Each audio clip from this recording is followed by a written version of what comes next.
back, artistic family, to Shannon Gibson Art and Designs. What I have here is a somewhat textured canvas that I painted over using some gold, some azo nickel gold, and some tin pewter. So all metallics except for the nickel gold, and of course that blends so well because it has gold tones in it with the gold, and I just love this blend.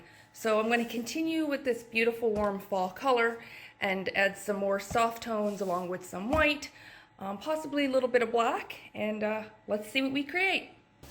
And before we get started, if you guys haven't already, go take a look at my spray paint video. It's just the last one or two that I just posted, but I've painted this in different lighting, and if I paint at night, it's just different how my lights view my paint than when I'm in the day, and I have the natural light as well coming in, as well as my studio lights.